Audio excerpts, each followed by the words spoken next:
A blip. Not civilian radar. Military radar. Tracked, logged, recorded, and then quiet. At 1:22 a.m., the transponder signal disappears. Commercial radar screens go blank. Air traffic control sees nothing. But somewhere else, in a darker room, lit only by green arcs sweeping across glass, a different system is still watching. Primary radar. Raw return. No transponder required, just reflected energy. And it shows something unexpected. The aircraft turns, not drifting, not falling, turning west, away from its filed path, away from routine, away from expectation. How far was it tracked? How precise were those returns? Who saw them? And when? And why did the world learn about them only days later? Because if military radar followed the aircraft for over an hour after it vanished, then it didn't simply disappear. It was seen. So why did that detail surface slowly? Fragmented, revised, corrected. Was it confusion, protocol, national security, or something else entirely? Tonight we examine what the radar actually showed, what it didn't, and why silence lasted longer than the signal. But before we rewind, understand this. This case is not built on rumors. It's built on signal physics, timelines, recorded returns, and the uncomfortable space between what was known and when it was shared. And that gap, that silence, may be as important as the disappearance itself. If you're here for clean answers, stay close. Because over the next few chapters, we're going to reconstruct the radar timeline frame by frame and separate confirmed tracking data from speculation. If this kind of deep, signal-level analysis is what you want more of, let me know. Like the video so I know to keep going deeper, and subscribe if you want to follow this investigation as new updates surface. And as we move through this, I want your perspective. At what point does delayed disclosure become something more than caution? Tell me below. Now, let's rewind, because to understand why the radar mattered, you have to see the moment everything went quiet. A 1:19 a.m. cruise altitude, smooth air, routine handoff. The aircraft approaches a waypoint, a fixed coordinate suspended invisibly above the South China Sea. The crew signs off calmly. Seconds later, the transponder disappears. Not flickering, not degrading, gone. But to understand what that moment means, we need to slow down. International airspace isn't one continuous system. It's segmented, layered, divided by invisible lines of responsibility. When an aircraft crosses from one nation's flight information region to another, monitoring responsibility transfers. It's procedural, it's routine. It happens thousands of times per day, and almost always, it works.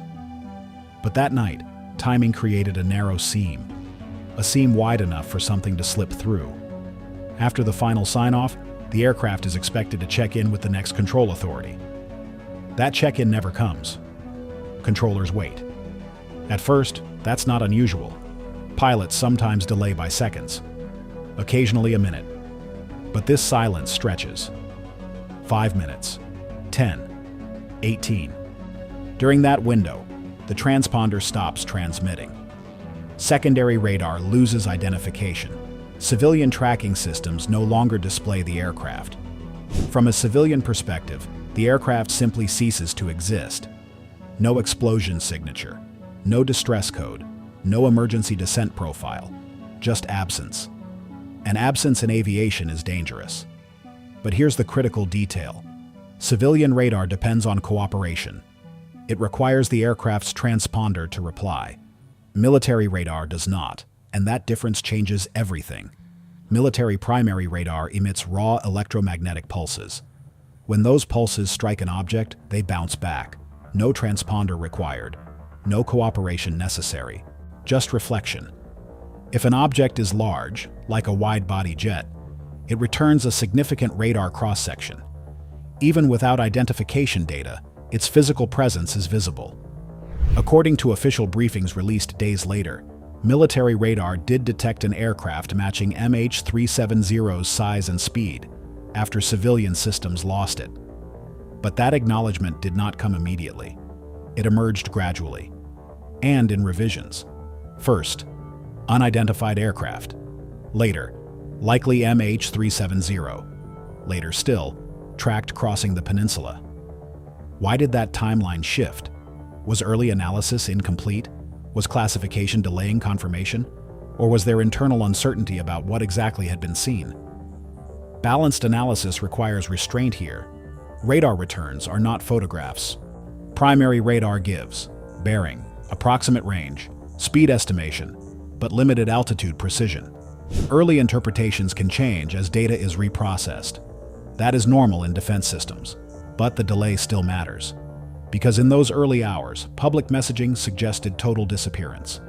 And yet, somewhere, a radar screen still showed movement. Military data later indicated the aircraft turned west. A controlled turn, not a random drift, not a rapid descent. A stable, sustained heading change. If accurate, that means three critical things. 1. The aircraft was still structurally intact. 2. Flight control systems were functioning. 3.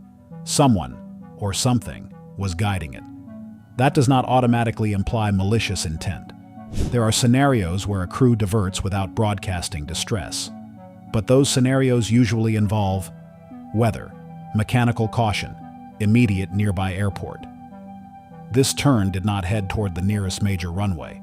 It crossed back over land, through monitored airspace, without communication. That's the pivot point.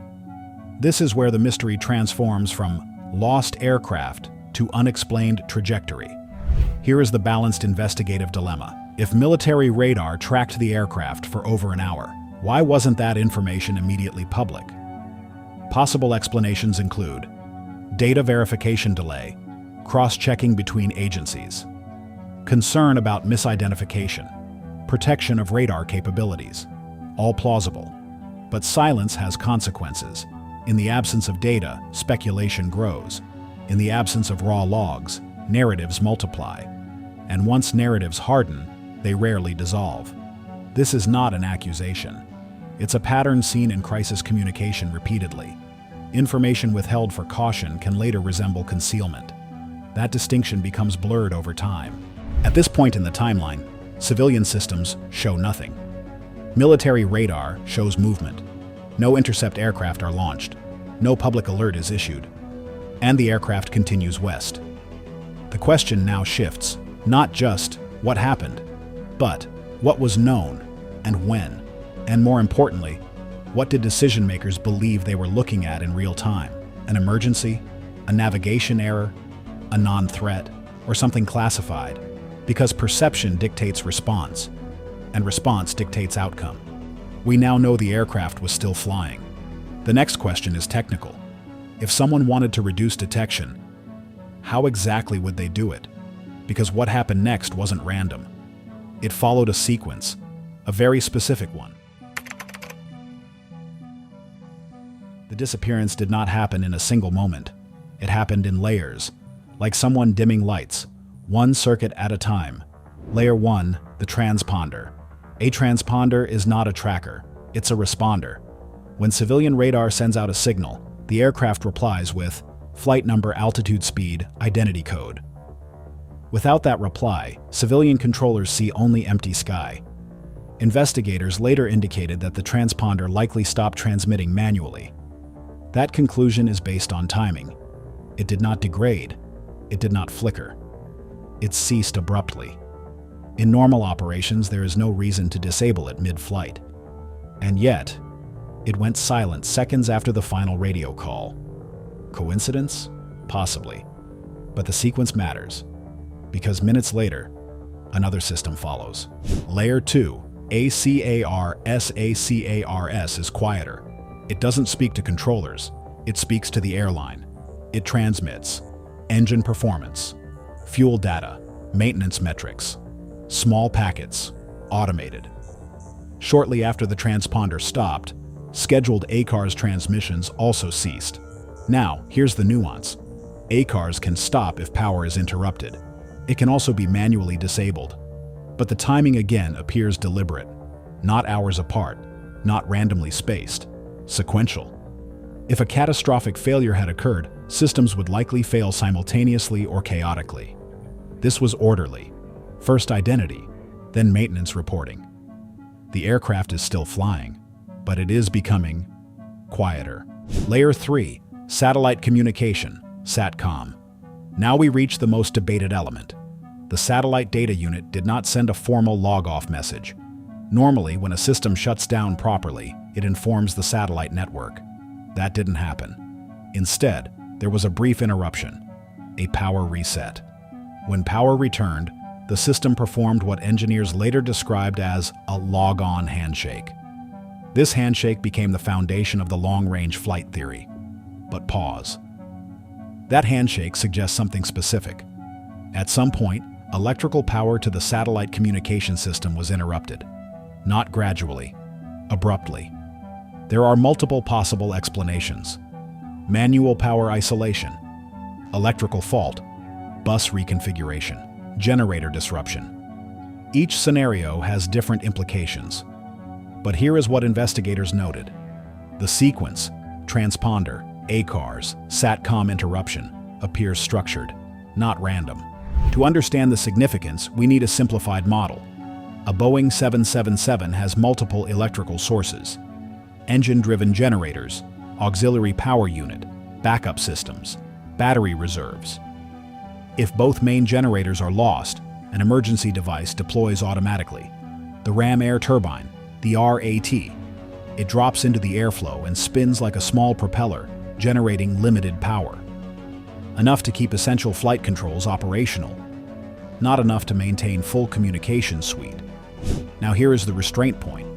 There is no public confirmation that the RAT deployed. Some analysts infer it based on satellite timing. Others argue it may not have been necessary. The evidence is indirect. We must separate model from proof. If this were a fire, structural breakup, sudden decompression, explosive event, the pattern of system loss would likely be chaotic. Simultaneous failures, erratic signals, unstable altitude. Military radar data suggests stable flight for an extended period after civilian loss.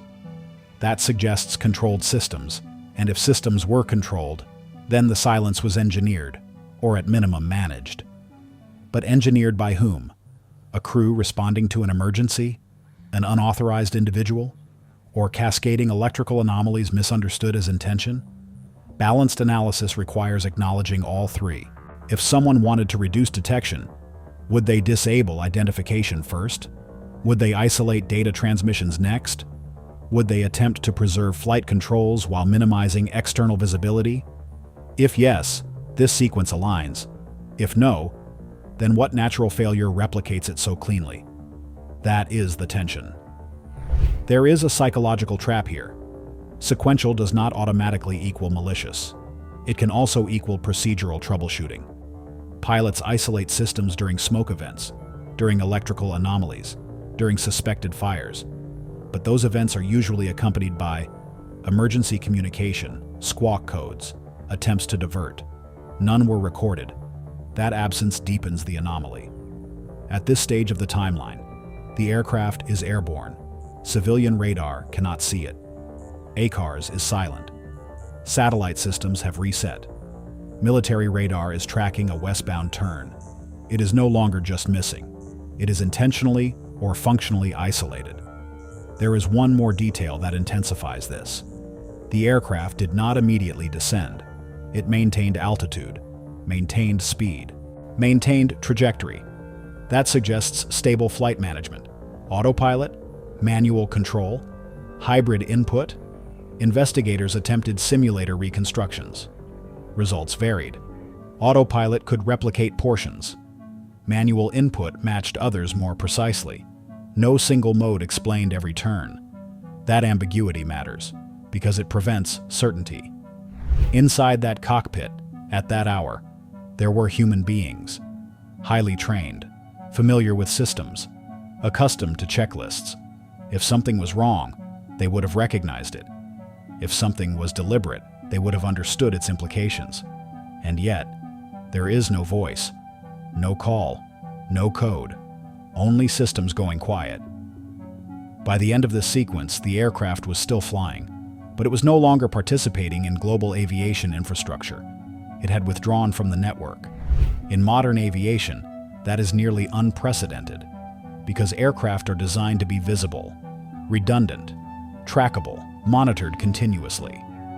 This one became a physical object moving through air, without a digital identity. That transformation is rare, and deliberate or accidental. It requires explanation. So, now we have 3 established facts. 1. Civilian radar lost the aircraft. 2. Military radar continued tracking it west. 3. Communication systems shut down in a structured sequence.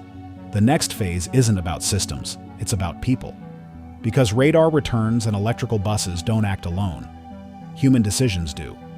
And in the next chapter, we examine the human signal, the individuals on board, the skills required, and the narrow corridor the aircraft flew through. A corridor that some analysts describe as intentional. A radar return is just a shape, a moving echo. It doesn't tell us who is inside the cockpit. It doesn't tell us why a turn was made. But it can tell us how. And sometimes, how reveals something about who. Military radar data later indicated that after disappearing from civilian systems, the aircraft turned west, then northwest, crossing back over land, not erratically, not spiraling, but in controlled arcs. Investigators analyzing the radar path noted that altitude appeared relatively stable during much of this segment. Speed did not fluctuate wildly. There was no steep dive, no chaotic maneuvering. The aircraft was flying normally, structurally, and aerodynamically. That matters. Because uncontrolled aircraft rarely maintain stable cruise profiles for extended periods. The westward route did something else. It threaded between monitored airspaces. To the north, Thai defense zones. To the south, Indonesian surveillance coverage. The path, as reconstructed from radar returns, appears to pass through a narrow corridor where response times may have been slower. Now, this requires caution. Air defense coverage is classified. Public maps are approximations. We cannot state definitively that the route was designed to avoid detection, but analysts have pointed out that the trajectory minimized exposure to certain radar cones. Coincidence? Possibly. Calculated? Also possible. Both remain plausible. Balanced investigation requires we hold both ideas simultaneously. Some reconstructions suggested that during one major turn, the aircraft may have banked beyond typical autopilot norms. Standard autopilot turns often remain under roughly 25 degrees of bank. Radar-based estimates have implied steeper angles at certain points, but radar does not directly measure bank angle. It measures heading change over time. From that, analysts infer. Inference is not confirmation. However, if manual input was involved, it suggests human control. If autopilot handled the majority, it suggests pre-programming or heading selection. Both scenarios require familiarity with the aircraft's systems.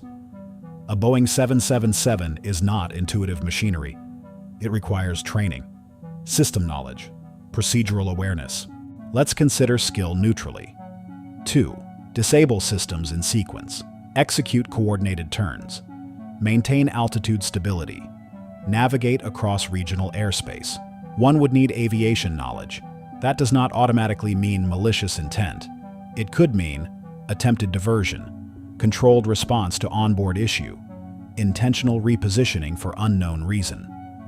But the idea that this was random drift becomes increasingly unlikely as stability continues. Drift does not turn deliberately. Drift does not hold altitude. Drift does not maintain cruise speed. Something, or someone, was guiding the aircraft. Inside the cockpit were 2 licensed, experienced pilots. Both had extensive flight hours.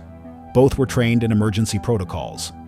The aircraft also carried cabin crew and 227 passengers, 239 people in total. When we analyze system shutdown sequences and radar arcs, it's easy to forget that. But at 35,000 feet, in the dark, above open water, human physiology and human decision-making matter. If a catastrophic depressurization occurred, oxygen masks in the cabin deploy automatically. Pilots have supplemental oxygen. If smoke filled the cockpit, standard procedure is immediate communication. If electrical failure occurred, checklists guide restoration attempts. The absence of distress communication complicates every emergency scenario. But absence is not proof of intent. It is proof of silence. And silence can emerge from multiple causes: incapacitation, deliberate non-communication, rapid system failure, or confusion during crisis. Each explanation has strengths and weaknesses. None explain everything. Here is another human variable. Military radar reportedly tracked the aircraft for an extended period, yet no interceptor aircraft were launched. Why? Possible explanations include misidentification as a non-threat, assumption of routine traffic, delayed situational awareness, rules of engagement thresholds not met. Air defense systems do not automatically scramble jets for every unidentified radar return. Context matters, altitude matters, speed matters, perceived hostility matters. If operators believe the aircraft was not behaving aggressively, interception may not have been prioritized, but this remains an open question, because we do not have full real-time decision logs, and without those logs, interpretation remains partial. Here's the tension point. If the aircraft was under control, and if systems were disabled sequentially, and if radar shows structured navigation, then the human element cannot be ignored. But that does not mean assigning blame. It means acknowledging capability. Someone on board had the knowledge required. The unanswered question is motive, if any existed at all. Imagine the cabin during that westward turn. Most passengers likely unaware. Cabin lights dimmed for overnight flight. Engines steady. No announcement. No turbulence. Just a change in direction no one could feel. From inside, it may have felt routine. From outside, it was unprecedented. That contrast is what makes this chapter unsettling. By now, the framework of the mystery has shifted. It is no longer, how did the aircraft vanish? It is, what chain of human decisions, intentional or reactive, produced this pattern? And here we arrive at the fork, because multiple explanations remain viable. Deliberate act by someone in the cockpit. Response to onboard crisis gone wrong. Progressive incapacitation after system isolation, or a complex interaction of mechanical and human error. Each has evidence supporting parts. Each has gaps. In the next chapter, we lay them side by side. Not to choose one, but to measure them. Because when radar, systems, and human behavior intersect, truth hides in comparison. By now, the mystery has narrowed. We know 3 structural facts. Civilian systems lost the aircraft. Military radar likely continued tracking it west. Communication systems shut down in sequence. Everything else branches from those pillars. And those branches lead in 3 primary directions. Theory 1. Deliberate action. This is the theory most frequently discussed. The argument is built on pattern recognition, sequential system shutdowns, controlled westward turn, stable altitude, extended flight time. Supporters argue this reflects intentional control. The aircraft did not descend immediately. It did not broadcast distress. It did not divert to the nearest airport. Instead, it withdrew from detection networks. From a technical standpoint, this theory explains the system sequence, the radar stability, the extended endurance. But it struggles with one central question. Why? No manifesto, no claim of responsibility, no confirmed motive. And aviation history shows that deliberate acts usually leave some trace of intent. In this case, silence remains total. Theory 2. Crisis and controlled response. This scenario proposes a different chain: an onboard emergency, smoke, electrical fault, possible fire. Pilots isolate systems attempting to diagnose, transponder off during troubleshooting. ACARs interrupted during power reconfiguration. Satellite reset during electrical shift. The westward turn? A diversion attempt toward a known runway. The silence? Possible incapacitation after partial system restoration. This theory preserves pilot professionalism. It aligns with checklist logic, but it encounters friction at one point. The duration. Military radar suggests stable, extended flight, potentially for hours. A cockpit overcome by smoke or fire rarely maintains that profile so cleanly. And if diversion was intended, no emergency code was transmitted. Again, possible, but incomplete. Theory 3. Cascading mechanical failure. This model removes deliberate human control entirely. It suggests an electrical anomaly triggered a chain of failures. System resets created confusing telemetry. Autopilot maintained course after loss of crew input. Hypoxia incapacitated those on board. The aircraft continued flying until fuel exhaustion. This theory relies heavily on satellite handshake analysis. It accounts for silence without motive, but it does not fully explain the radar-indicated turnback across the peninsula.